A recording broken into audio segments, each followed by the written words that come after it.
The beginning of the negotiation process between Moscow and Washington does not stop offensive operations of the Russian army on the front lines. Battlefields are inflamed by heavy battles, and massive drone and missile strikes continue pounding Ukrainian rear infrastructure. In the first half of February, the Russian army liberated an area of about 140 square kilometers. The average pace of the Russian advance is more than 10 square kilometers per day. Another Ukrainian garrison was destroyed in a cauldron west of Kharkov. Last week, Russian forces completed the mop-up operations in Dachnoye. Ukrainian military reporters already confirm Russian control of the area between Dachnoye and Ulokle. Most of the Ukrainian forces were destroyed. Some were luckier and surrendered.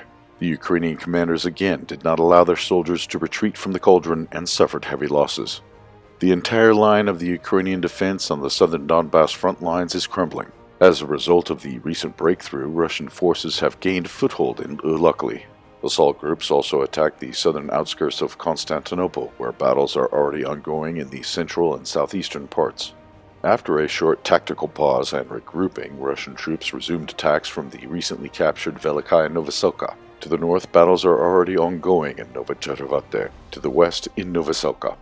On the northern Donbass front lines, another Ukrainian pocket of resistance was destroyed near Durichny in the Kupiansk direction.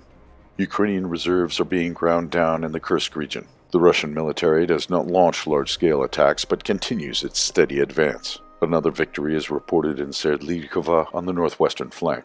The armed forces of Ukraine attempt counterattacks south of Pokrovsk but to no avail. They result only in growing losses.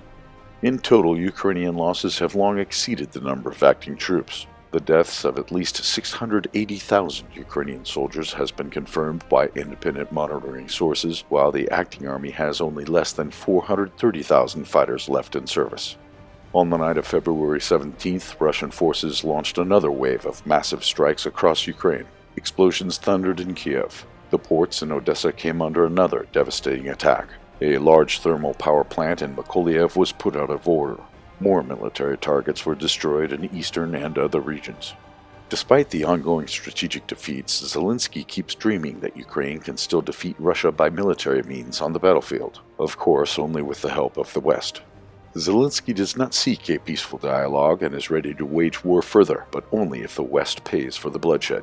While Washington launches negotiations with Moscow, warmongers in Europe are preparing another military aid package for the doomed Kiev regime until it's too late.